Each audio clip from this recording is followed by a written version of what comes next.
Beaucoup de personnes font du sport pour leur santé, mais à côté s'autorisent tout de même à boire de l'alcool de manière régulière. Et dans cette vidéo, j'avais envie de parler un petit peu de ce sujet afin de vous démontrer concrètement ce qu'il se passe quand vous buvez de l'alcool et à partir de quelle quantité cela pose des problèmes. En effet, c'est assez fréquent dans certains sports, après l'effort, il y a le réconfort et tout le monde va à la buvette et boit quelques bières. Car après tout, c'est mérité. Il s'avère que ce n'est vraiment pas la bonne chose à faire par rapport à votre récupération. Et ça va bien au-delà de la question des calories. En effet, l'impact se situe vraiment au niveau du métabolisme. On va donc parcourir plusieurs parties. La première, ce sera pourquoi l'alcool est un carburant anormal. Ensuite, on va voir ce qui se passe exactement dans le corps après l'alcool et l'entraînement, avec l'impact sur la force, l'endurance et la récupération. On verra aussi l'impact au niveau hormonal, ainsi qu'un petit mot au niveau du vin rouge, pour terminer sur un protocole qui pourrait vous accompagner afin de ne pas non plus s'interdire totalement le petit plaisir. Alors déjà, pourquoi l'alcool est un carburant anormal? Il faut bien comprendre que l'alcool, au départ, c'est une toxine. Alors oui, elle apporte un peu d'énergie, environ 7 calories par gramme. Cet apport ne peut pas se stocker, contrairement au glucide qui peut se stocker sous forme de glycogène ou encore des graisses. Et donc, dès que l'alcool rentre dans le corps, il va falloir l'utiliser directement, car ceci est vu comme une toxine, comme quelque chose de néfaste. L'alcool a 3 caractéristiques anormales. Le premier, c'est le métabolisme par le foie uniquement, contrairement aux graisses et aux glucides qui se métabolisent un peu partout. En effet, l'alcool va se métaboliser à 95% dans le foie. Les muscles, le cerveau n'en veulent pas. C'est donc le foie qui va devoir tout gérer. 2, c'est le métabolisme à la vitesse constante et donc indépendante de concentration. Et là, c'est plutôt critique.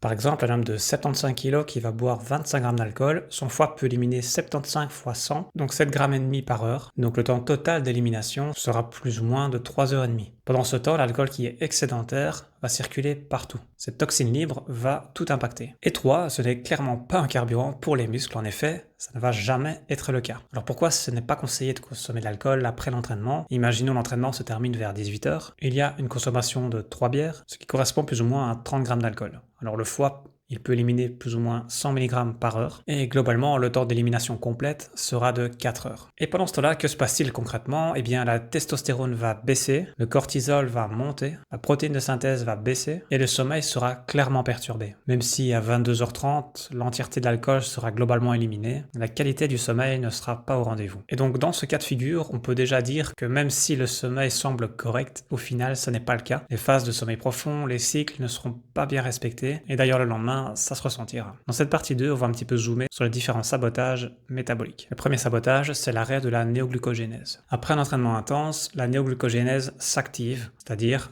la fabrication de glucose à partir de composés non glucidiques. Ça peut être l'acide lactique libéré par les muscles, le glycérol ou encore des acides aminés provenant des protéines, principalement les BCA. Pourquoi c'est important? Parce que si à ce moment-là, après l'entraînement intense, les réserves de glycogène sont vides, la néoglucogénèse a tout son intérêt et là, ça peut être bloqué par la prise d'alcool. Et c'est ça qui peut aussi engendrer une hypoglycémie. Et bien entendu, la croissance musculaire sera aussi impactée puisqu'il n'y aura pas suffisamment de glucose pour la synthèse. Et le pire dans tout ça, c'est que cet effet peut persister entre 12 et 24 heures. Le deuxième sabotage, c'est la réduction de la protéine de synthèse. Globalement, c'est le processus qui permet de construire du muscle. Après l'entraînement, vous le savez, il y a des déchirures musculaires. Le foie lance le signal qu'il faut réparer. Les acides aminés s'assemblent pour former des protéines et reconstruire le muscle. Concrètement, ce processus va être diminué d'environ 30 à 37% avec la consommation d'alcool parce que celle-ci interfère avec plusieurs choses, avec mTOR, avec la testostérone, avec l'IGF-1.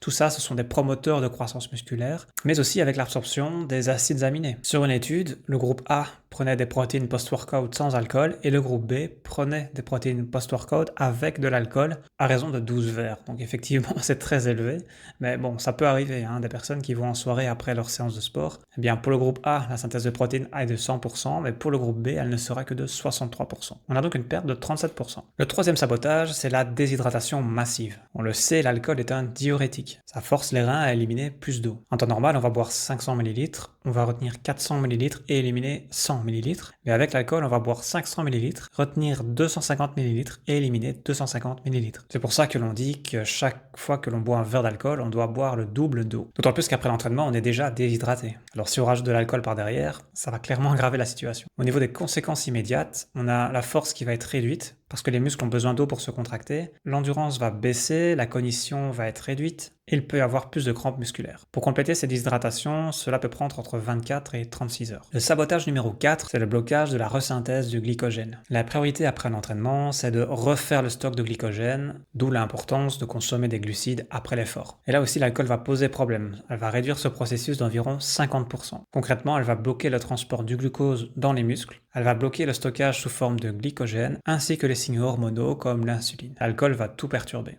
L'alcool va certainement diviser par 2 ce stockage en glycogène. Le reste sera éliminé ou stocké sous forme de graisse. Sabotage numéro 4, c'est la testostérone qui diminue énormément. Alors généralement quand on parle de testostérone, là on est un peu plus attentif. Parce que voilà, les hommes ont envie d'avoir une testostérone haute le plus longtemps possible, mais ce qu'ils oublient, c'est qu'en buvant de l'alcool, ça va clairement l'atténuer. C'est vraiment l'hormone clé pour le muscle. Et si on perd de la testo, eh bien forcément on a une perte de force, d'endurance et de croissance. Il y a bien d'autres impacts, mais on va rester dans la thématique du sport. Pour 1 à 2 verres d'alcool, on peut déjà avoir une baisse de 6 à 8% durant 12 à 24 heures. Si on dépasse les 3 verres d'alcool, là on peut avoir une chute de 15 à 25% pour 24 à 48 heures. Et si on dépasse les 6 verres d'alcool, là, on a vraiment une chute de 30 à 50% pour une durée de 48 à 72 heures. Le sabotage numéro 6, c'est l'augmentation du cortisol, qui est vraiment l'hormone du catabolisme. Donc on le sait, le cortisol, c'est l'hormone du stress. C'est normal après l'entraînement qu'elle soit haute, mais elle doit baisser lentement dans les 2 à 6 heures qui suivent. L'alcool fait monter ce cortisol et le maintient haut plus longtemps. Et donc un cortisol trop longtemps va bloquer la testostérone, va activer la décomposition musculaire, va favoriser le stockage sous forme de graisse, et même bloquer le système immunitaire. Donc c'est un peu dommage de se donner dans un effort intense pour ensuite impacter négativement tout ce qui a été fait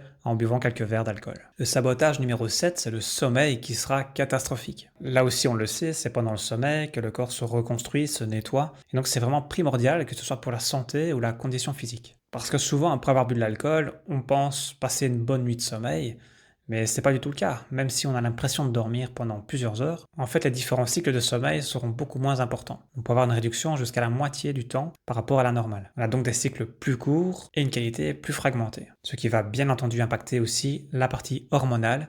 Donc l'hormone de croissance va baisser jusqu'à 50%, prolactine sera déréglée et la régulation thermique sera aussi perturbée. Il faudra peut-être 3 à 7 nuits pour récupérer son rythme habituel, surtout si on n'est pas habitué à cette consommation d'alcool. Le sabotage numéro 8, c'est le blocage de l'oxydation des graisses. Car après l'entraînement, on peut potentiellement utiliser les graisses pour l'énergie. Mais là aussi, l'alcool va bloquer ce processus jusqu'à 75%. Car la priorité pour le foie, c'est de traiter le taux d'alcool. Tout le reste est un petit peu mis en arrière-plan. Les graisses ne seront donc pas oxydées pour être converties en énergie. Résultat, la composition corporelle ne sera pas optimale. Il y aura toujours ce stockage de graisse permanent malgré vos efforts. Partie 3, on va voir un petit peu quels sont les impacts sur la performance. Au niveau endurance, il est évident que les performances vont être massacrées. Les études le montrent, en aérobie puissance, on a une perte de 10 à 20%. La fréquence cardiaque augmente beaucoup car le cœur est moins efficace. Et la consommation d'oxygène est diminuée. Et donc pour un même effort, la difficulté sera plus élevée en cas de consommation d'alcool régulière. Au niveau de la force, de la puissance, on a moins d'impact au niveau du ressenti, mais il peut tout de même y avoir un impact négatif sur la coordination,